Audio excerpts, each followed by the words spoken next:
Chapter 2 Mistress Mary Quite Contrary. Mary had liked the look of her mother from a distance, and she thought her very pretty. But as she knew very little of her, she scarcely could have been expected to love her, or miss her much when she was gone. She did not miss her at all, in fact, and as she was a self-absorbed child, she gave her entire thought to herself, as she had always done. If she had been older, she would have no doubt been very anxious about being left alone in the world, but she was very young, and she had always been taken care of. She supposed she always would. What she thought was that she would like to know if she was going the nice people, who would be polite and give her her own way as her ayah and the other native servants had done. She knew she was not going to stay at the English clergyman's house, where she was taken at first. She did not want to stay. The English clergyman was poor, and he had 5 children nearly all the same age, and they wore shabby clothes and were always quarreling and snatching up toys from each other. Mary hated their untidy bungalow and was so disagreeable to them that after the first day or two, nobody would play with her. But the second day, they had given her a nickname which made her furious. It was Basil who thought of it first. Basil was a little boy with impudent blue eyes and a turned-up nose, and Mary hated him. She was playing by herself under a tree, just as she had been playing the day the cholera broke out. She was making heaps of earth and paths for a garden, and Basil came and stood near to watch her. Presently, he got rather interested and suddenly made a suggestion. "Why don't you put a heap of stones there and pretend it's a rockery?" he said. "They're in the middle," and he leaned over her at the point. "Go away," cried Mary. "I don't want boys. Go away." And for a moment, Basil looked angry, and then he began to tease. He was always teasing his sisters.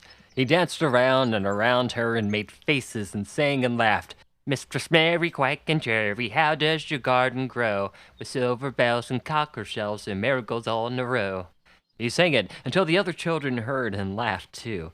And the crosser Mary got, the more they sang Miss Mary Quite Contrary. And after that, as long as she stayed with them, they called her Mistress Mary Quite Contrary, when they spoke of her to each other, and often when they spoke to her. "You're going to be sent to a home," Basil said to her, "at the end of the week, and we're glad of it." "I'm glad of it too," Mary answered. "Where is home?" "She doesn't know where home is," said Basil, with a 7-year-old scorn. "It's England, of course. Our grandmother lives there, and her sister Mabel was sent to her last year. You're not going to your grandmama. You have none. You're going to your uncle. His name is Mr. Archibald Craven." "I don't know anything about him," snapped Mary. "I know you don't," Basil answered. "You don't know anything. Girls never do. I heard my father and mother talking about him. He lives in a great, big, desolate old house in the country, and no one goes near him. He's so cross he won't let them, and they won't come to him even if he would let them. He's a hunchback, and he's horrid." "I don't believe you," said Mary, and she turned her back and stuck her fingers in her ears because she would not listen any more. But she thought it over a great deal afterwards, and when Mrs. Crawford told her that night that she was going to sail away to England in a few days to go to her uncle, Mr. Archibald Craven, who lived at Misselthwaite Manor, she looked so stony and stubbornly uninterested that they did not know what to think about her. They tried to be kind to her, but she turned her face away when Miss Crawford attempted to kiss her, and held herself stiffly when Mr. Crawford patted her shoulder. "She is such a plain child," Miss Crawford said pityingly afterwards, "and her mother was such a pretty creature. She had a pretty manner, too, and Mary has the most unattractive ways I've ever seen in a child. The children call her Mistress Mary Quite Contrary, and though it's naughty of them, one can't help but understand it. Perhaps if her mother had carried her pretty face and pretty manners oftener into the nursery, Mary might have learned some pretty ways, too. It is very sad now that the poor beautiful thing is gone, to remember that so many people never knew that she had a child at all." "I believe she scarcely ever looked at her," sighed Miss Crawford, "and when her ayah was dead there was no one to give a thought to the little thing. Think of the servants running away and leaving her all alone in that desert bungalow. Colonel McGrew said that he nearly jumped out of his skin when he opened the door and found her standing by herself in the middle of the room." Mary made the long voyage to England under the care of an officer's wife, who was taking her children to leave them in a boarding school. She was very much absorbed in her own little boy and girl, and was rather glad to hand the child over to the woman Mr. Archibald Craven sent to meet her in London. The woman was his housekeeper at Misselthwaite Manor, and her name was Miss Medlock. She was a stout woman with very red cheeks and sharp black eyes. She wore a very purple dress, a black silk mantle with a jet fringe on it, and a black bonnet with purple velvet flowers, which stuck up and trembled when she moved her head. Mary did not like her at all, but as she seldom liked people, there was nothing remarkable in that. Besides which, it was very evident Mrs. Medlock did not think much of her. "My word, she's a plain little piece of goods," she said, and we'd heard her mother was a beauty. "She hasn't handed much of it down, has she, madam?" "Perhaps she will improve as she grows older," the officer's wife said good-naturedly. "And if she were not so shallow and had a nicer expressions, her features are rather good. Children alter so much." "She ought to alter a good deal," answered Mrs. Medlock, "and there's nothing likely to improve children in Misselthwaite, if you ask me." They thought Mary was not listening because she was standing a little apart from them at the window of a private hotel they had gone to. She was watching the passing buses and cabs and people, but she heard quite well and was made very curious about her uncle and the place he lived. What sort of place was it, and what would it be like? What was a hunchback? She had never seen one. Perhaps there were none in India. Since she had been living in other people's houses and had no ayah, she began to feel lonely and to think queer thoughts which were new to her. She had begun to wonder why she had never seemed to belong to anyone, even when her father and mother had been alive.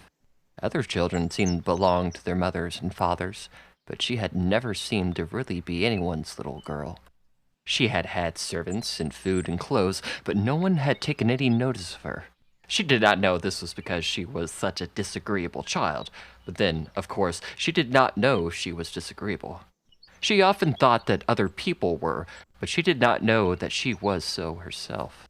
She thought Mrs. Medlock the most disagreeable person she had ever seen, with her common highly colored face and her common fine bonnet.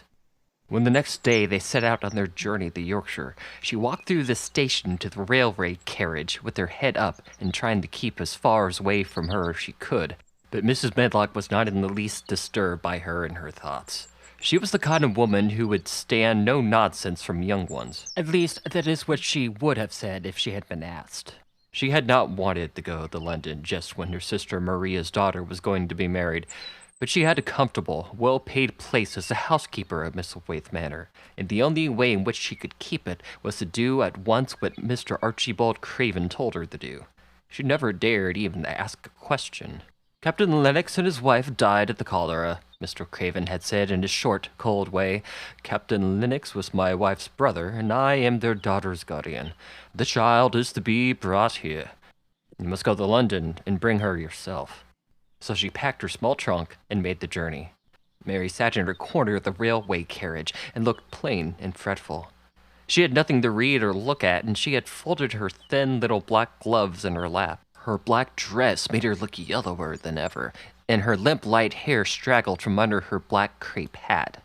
"A more marred-looking young one I never saw in my life," Mrs. Medlock thought. Marred is a Yorkshire word that means spoiled and pettish. She had never seen a child who sat so still without doing anything, and at last she got tired of watching her and began to talk in a brisk, hard voice. "I suppose I may as well tell you something about where you are going to," she said. "Do you know anything about your uncle?" "No," said Mary. "Never heard your father and mother talk about him?" "No," said Mary, frowning. She frowned because she remembered that her father and mother never talked to her about anything in particular. Certainly they had never told her things. Muttered Mrs. Medlock, staring at her queer, unresponsive little face. She did not say anything more for a few moments, and then she began again. "I suppose you might as well be told something to prepare you. You are going to a queer place." Mary said nothing at all, and Mrs. Medlock looked rather discomfited by her apparent indifference. But, after taking a breath, she went on. "Not but that it's a grand big place in a gloomy way, and Mr. Craven's proud of it in his way. And that's gloomy enough, too. The house is 600 years old, and it's on the edge of a moor, and there's nearly 100 rooms in it, though most of them are shut up and locked. And there's pictures and fine old furniture and things that have been there for ages. And there's a big park around it and gardens and trees with branches trailing to the ground. Some of them. She paused and took another breath. But there's nothing else, she ended suddenly. Mary had begun to listen in spite of herself. It all sounded so unlike India, and anything new rather attracted her, but she did not intend to look as if she were interested. That was one of her unhappy, disagreeable ways. So she sat still. "Well," said Mrs. Medlock, "what do you think of it?" "Nothing," she answered. "I know nothing about such places." That made Mrs. Medlock laugh a short sort of laugh. "Eh," she said, "but you are like an old woman. Don't you care?" "It doesn't matter," said Mary, "whether I care or not." "You're right there," said Mrs. Medlock. "It doesn't. What you're to be kept at Whistlewaite Manor for I don't know, unless it's become the easiest way. He's not going to trouble himself about you, that's sure and certain. He never troubles himself about no one."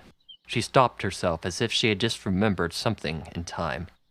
"He's got a crooked back," she said. "That set him wrong. He was a sour young man and got no good of all of his money and a big place till he was married." Mary's eyes turned towards her in spite of her intention not to seem to care. She had never thought of the hunchback being married, and she was a little trifle surprised. Mrs. Medlock saw this, and as she was a talkative woman, she continued with more interest. This was one way of passing some time, at any rate. She was a sweet, pretty thing, and he'd have walked the world over to get her a blade of grass if she wanted. Nobody thought she'd marry him, but she did, and people said she married him for his money, but she didn't.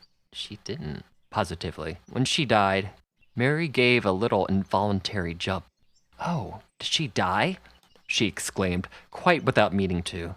She had just remembered a French fairy story she had once read called Reggae à la Houpe. It had been about a poor hunchback and a beautiful princess that had made her suddenly sorry for Mr. Archibald Craven. "Yes, she died," Mrs. Medlock answered, "and it made him queerer than ever. He cares about nobody. He won't see people.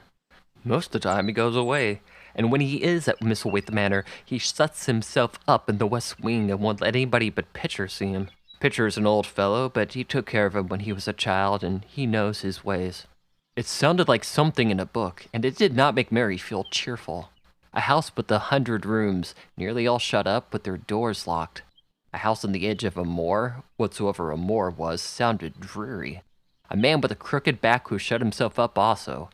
She stared out the window, with her lips pinched together, and it seemed quite natural that the rain should have begun to pour down in gray slanting lines, and splash and stream down the window panes.